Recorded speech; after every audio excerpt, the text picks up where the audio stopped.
Hello and welcome again to this video, the fourth and final part looking at stories from the Quran's 18th chapter, Surah Al-Kahf, aka the chapter of the cave. This video will look at the origins of some of these stories, in particular over the adventures of a man called the Man with Two Horns, which in Arabic is Dhul Qarnayn. In the past couple of videos, I looked at Dhul Qarnayn's bizarre adventures in the Quran, where he sees the sun setting into a muddy spring, and later builds a huge barrier to keep out two huge and troublesome tribes called Gog and Magog. The Quran never named this man with two horns, and Muslims have argued ever since who this person with the two horns is. Some have concluded it is Alexander the Great, some say it's Persian Emperor Cyrus the Great, while others prefer not to speculate altogether. I deliberately avoided referring to this in the past two videos as I felt it was important to try and focus on the absurdities of the stories themselves and not get sidetracked into something less important. But digging deeper into the character of Dhul Qarnayn is very interesting in itself, as it once again shows us how stories, almost universally considered today as legends with barely any historical truth to them, made their way into the Quran and other Islamic texts. Having read the different versions of what remains of the Alexander romance legends, some of which have been lost over time, I am in no doubt that the character of Dhul Qarnayn mentioned in the Quran was based on the legendary Alexander stories, made up by those who idolized him, not the historical Alexander or any other character. So, who was Alexander the Great? Well, in brief, he was a skilled Macedonian leader/general who managed to conquer much of the known world at the time, his empire eventually stretching from Egypt and Macedonia in the west to modern-day Pakistan and Tajikistan in the east. Born in 356 BC, Alexander was born into a life of privilege and even had Aristotle as his tutor. He revered Cyrus the Great to such an extent that upon conquering Persia, he began to embrace many cultural aspects of Persian life, as well as claiming divinity and ordering his subjects to bow down to him in ancient Persian fashion called proskinesis. Proskinesis was a Persian method of worship. Let me ask the Muslims watching this, does this look familiar? Except for the last stage of Persian proskinesis, with the entire body lying face down, it's pretty much exactly what Muslim prayers eventually became as well. Remember that next time you're in a mosque. You're simply seeing an ancient Persian ritual of worship, not something new and unique to Islam. Anyway, I digress. So, before setting out to conquer Asia, Alexander brought along the well-known historian of his era, Callisthenes of Olynthus. He wanted Callisthenes to record his exploits and the march of the Macedonian army east. But Alexander's attitude and growing arrogance were not always well received by the Macedonians around him. Callisthenes was one of those who came to despise much of Alexander's behavior, in particular his demand for others to worship him. Callisthenes was imprisoned until his death in 327 BC. His historical works were all but destroyed. 4 years later, Alexander died at the age of 32 in Babylon. Having won every single battle during his life, crushing a once giant Persian empire and creating the largest empire the world had ever seen at that stage in history, Alexander inevitably became a legend. Stories were created to portray him in an ever more flattering light almost immediately after his death, with tales of his adventures growing more and more spectacular as time progressed. But which came first? Did the Alexander romance stories predate Islam, or was Islam first in revealing these stories?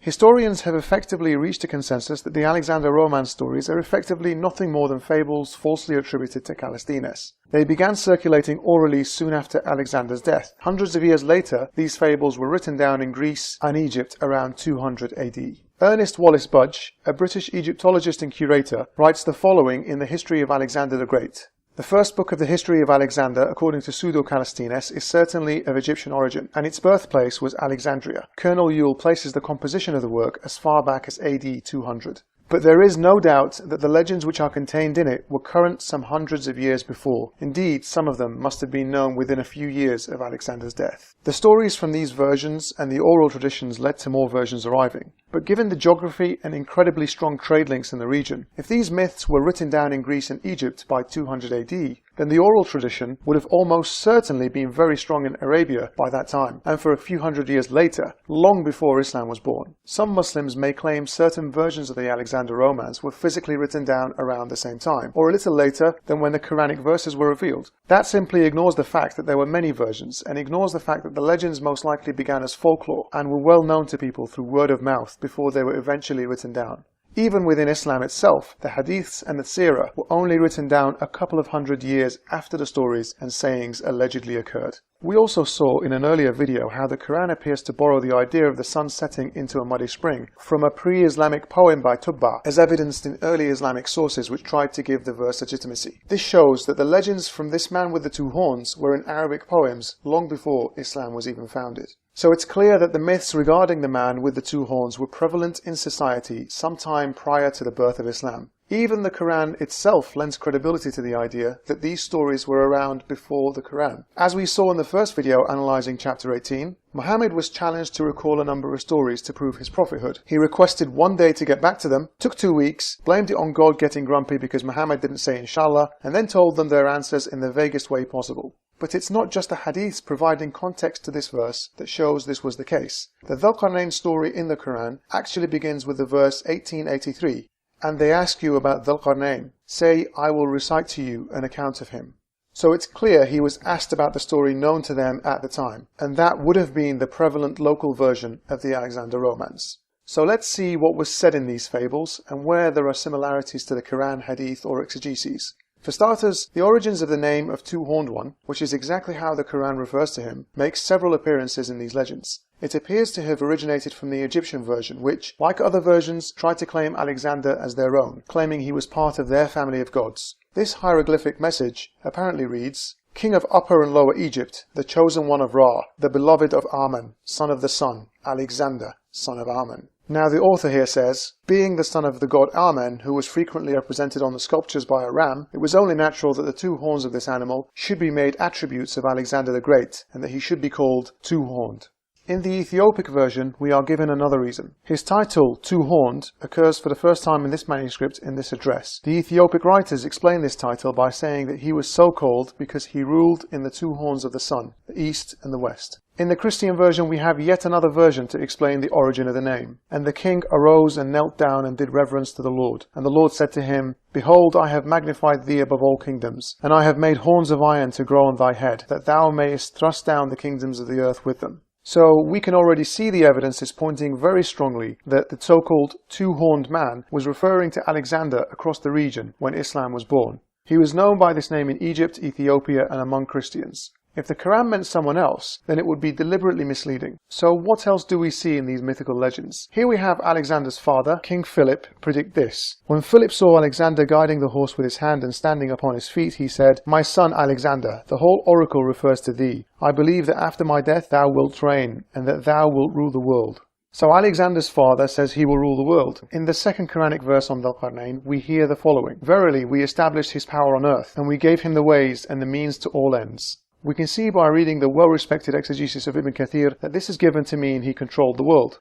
So he had dominion over the east and the west. All countries and their kings submitted to him, and all the nations, Arab and non-Arab, served him. In his exegesis of another verse, he states a narration which confirms Dhul Qarnayn was one of 4 people who managed to rule the world. The kings who ruled the eastern and western parts of the world are 4, 2 believers and 2 disbelievers. As for the 2 believing kings, they were Sulaiman bin Dawood and Dhul Qarnayn. As for the 2 disbelieving kings, they were Nimrud and Nebuchadnezzar. Apparently, nobody told these people about the yet undiscovered Americas or half of Eurasia. It just goes to show how local the Abrahamic religions were. Some of these so-called kings didn't even rule 10% of the inhabited world at the time, let alone all of it. Let's see what else was said in these legends that the Quran picks up. We have Alexander speaking to those around him here of things he would like to see for himself. I am wondering what is the extent of the earth and how high the heavens are, and how many are the countries of my fellow kings, and upon what the heavens are fixed. Whether perchance thick clouds and winds support them, or whether pillars of fire rise up from the interior of the earth and bear the heavens so that they move not for anything, or whether they depend on the beck of God and fall not. He speaks about wanting to see the extent of the earth in the legends, and the Quran tells us in chapter 18 that Dhul Qarnayn travels on routes to the west and the east. Alexander in the legends also says he wants to understand how the sky above earth doesn't fall down onto it. He ponders whether it is kept up by pillars or whether God keeps them held up magically above us. The Quran attempts to answer these primitive questions, and not surprisingly, its author appears to have a similar mindset here that is not different from the mythical legends. Allah is He who raised the heavens without any pillars that you see. We also see this verse. Do you not see that Allah has made subservient to you whatsoever is in the earth and the ships running in the sea by His command? And He withholds the heaven from falling on the earth except with His permission. So as we can see from these Quranic verses, the sky is being held up above our heads. It would fall down onto us if it weren't for God keeping it up. Now we also see that Alexander went to see the sun rising on the edges of the world. The sun is the servant of the Lord, and neither by night nor by day does he cease from his travelling. The place of his rising is over the sea, and the people who dwell there, when he is about to rise, flee away and hide themselves in the sea, that they be not burnt by his rays. Quran chapter 18 verse 90 reads, "Until when he reached the land of the rising sun, he found it rising on a people to whom we had given no shelter from it." As we can see, the Quran agrees with the Alexander myths that the sun rises over a people who have no protection from its rays. On the same page we also read, "And when the sun enters the window of heaven, he straightway bows down and makes obeisance before God his creator." This idea of the sun and other celestial objects being conscious and worshipping Allah is seen several times in the Quran and Hadith. "Hast thou not seen that unto Allah payeth adoration, whosoever is in the heavens and whosoever is in the earth, and the sun and the moon and the stars and the hills and the trees and the beasts and many of mankind?" We now arrive at the story of Gog and Magog. I addressed the Islamic narrative of this myth in the last video. The Quran basically tells us this man with two horns, Dhul-Qarnayn, goes to find a people who are annoyed with these troublesome tribes and ask him for help to keep these troublemakers trapped behind two mountains, so they won't cause them any more problems.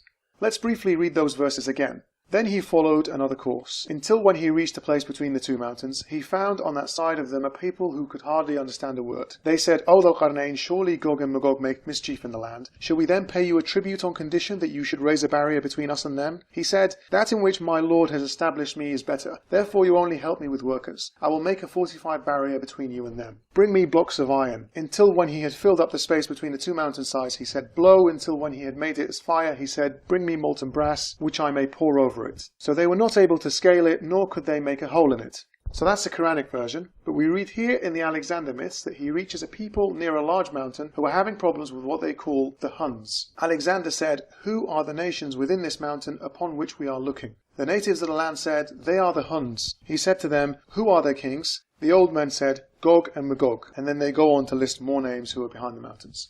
Now that is very similar to the story in the Quran. Is it just a pure coincidence? I mean, so far, both the Alexander myths and the Quran say a man known as the man with two horns travelled all over the world. Both say he saw the sun rising above a people who had no shelter from it. Both say he went to mountains to see a people who were complaining about Gog and Magog. Now the Quran says he used iron and brass to build the barrier to keep Gog and Magog out. So let's see what materials were used in the myth to keep Gog and Magog at bay. Alexander commanded and fetched 3,000 smiths, workers in iron, and 3,000 men, workers in brass. And they put down brass and iron, and kneaded it as a man kneads when he works clay. Then they brought it and made a gate. Now, in the Quran, we also hear that Gog and Magog will break free from their incarceration towards the end of time and cause havoc on earth, an idea supported in the authentic hadiths. The verse says, "Until the Gog and Magog people are let through their barrier, and they swiftly swarm from every hill." Now the Alexander myth also tells us Gog and Magog will be released towards the end of time and also take over the world. "When the world shall come to an end by the command of God, the ruler of creation, created things shall anger God, and sin shall increase, and wrath shall reign, and the sins of mankind shall mount up and shall cover the heavens. And the Lord will stir up in his anger the kingdoms that lie within this gate. For when the Lord seeks to slay men, he sends men against men, and they destroy one another. And the Lord will gather together the kings and their hosts which are within this mountain, and they shall be assembled at his beck, and shall come with their spears and swords, and shall stand behind the gate, and shall look up to the heavens, and shall call upon the name of the Lord, saying, O Lord, open to us this gate. And the Lord shall send his sign from heaven, and a voice shall call on this gate, and it shall be destroyed and fall at the beck of the Lord." What we just read also encapsulates this idea in an authentic hadith, which tells us the barrier will be breached after they ask nicely to Allah. Until when their time has come and Allah wants to send them against the people, they will dig until they can almost see the rays of the sun. Then the one who is in charge of them will say, "Go back and we will dig it tomorrow if Allah wills." So they will say, "If Allah wills," then they will come back to it and it will be as they left it. So they will dig and will come out to the people. There are many more instances of similarities, but I don't want to go on forever as the point has been made. These other similarities include a mention of people who have the heads of dogs. The Alexander myths also say Jesus will return before the end of the world and set up base in Jerusalem where Gog and Magog will not go. The myths speak about the Antichrist and how he will be killed by Jesus. I'll put the references for everything, including these last ones, in the description box for those who wish to read further and see the similarities for themselves. So, as we've seen, the similarities between the made-up mythical accounts of Alexander the Great and the character of Dhul Qarnayn in the Quran are obvious. We also saw similar answers to the primitive questions that had obviously baffled desert dwellers at the time, like how does the sky stay up and not come crashing down? Is this all a coincidence? Why would the Quran use so much of the mythical stories of Alexander, nothing more than made-up stories bearing little resemblance to actual history? By believing these stories, Muhammad, or whoever else authored the Quran, caused huge problems for the religion. Now Muslims have to come up with lengthy, nonsensical excuses to explain the verses about the sun setting and rising near people here on earth. They also have to tell us why we can't see this great wall of iron and brass. These stories and many others have made Islam simply indistinguishable from any other mythology. Early Muslims in general had no real problem in identifying Dhul Qarnayn as Alexander the Great, but as time progressed and it became more evident that the historical Alexander was a polytheist and even wanted people to bow down to him, Muslims have started to switch the identity of Dhul Qarnayn from what we clearly see is of the mythical Alexander to Cyrus the Great, or just preferring to say he's a man who ruled the world but we don't know who he is, as if suggesting historians and archaeologists would miss such an empire completely. So why are today's Muslims often so quick to tell us Dhul Qarnayn is not Alexander? Well, simply because they presuppose that Islam is right and base their conclusions on that presupposition. They don't bother looking objectively at the evidence and seeing where it leads. No, instead they'll say it can't be Alexander because he wasn't righteous and the Quran states Dhul Qarnayn was a believer. Also, there is this Islamic legend that is very popular that Dhul Qarnayn is somehow Alexander the Great. And the fact of the matter is that there is not a shred of Islamic or historical evidence that links Alexander the Great with Dhul Qarnayn. In fact, quite the contrary, there's a number of things that do not fit at all with Alexander the Great and Dhul Qarnayn. The most important of them, Allah describes Dhul Qarnayn as being a pious Muslim, a good man, as a rajul salih, as Ibn Abbas said. And we know historically beyond a shadow of a doubt that Alexander the Great was a pagan idolater. He was an idol worshipper. His teacher was none other than Aristotle. Aristotle was the tutor of Alexander the Great. This is literally historically. Alexander the Great was tutored by Aristotle. And these people were not believers in Allah subhanahu wa ta'ala. They believed in a pagan religion. So, Alexander the Great has nothing to do with the story of Dhul Qarnayn. Who was he then? Allahu A'lam. People, if you look at the books of tafsir, they give all of these stories, and really in the end of the day, these are simply Islamic legends. There's no shred of evidence in the Quran and Sunnah, and the more details we go into that are unnecessary, the more trouble we put ourselves into. Let's stick with the Quranic story and don't go too much into the details that Allah did not care to tell us about because they're not relevant. See that? He realizes too many questions over this story of the Quran will lead to problems. But why should it if it were true? Why should it lead to problems if the Quran is indeed a perfect book? Surely analyzing a so-called perfect book and believers trying to understand the stories contained within this scripture shouldn't lead anyone to face problems. This apologist basically begins with his conclusion that the Quran is perfect and tries his best to make everything fit so it can remain consistent with his conclusion. This is not the way any academic assessing the Quran's claims objectively would look at the issue. Instead, one would look at the data and the evidence, and in this case it's pretty strong, and conclude that the story appears to be taken from a mythical legend circulating at the time. But obviously a Muslim just cannot admit that. He just has to shrug his shoulders and say God knows, and then advises others not to dig too deep into it and just sweep it under the carpet. Some Muslims today claim it's Cyrus the Great who was Dhul Qarnayn. They'll tell us this based purely on this one picture of a sculpture showing Cyrus with horns and also with wings. But was Cyrus ever known by the name Dhul Qarnayn as Alexander clearly was? Did Cyrus travel to the edges of the earth and witness the sun rising on a people who had no protection from it? Did Cyrus imprison Gog and Magog behind a barrier made of iron and brass? It really is a no-brainer to see what the origin of these stories that made it into the Quran is. Even when looking at the Quran, we can see that Muhammad wasn't really fooling many people around him with the stories.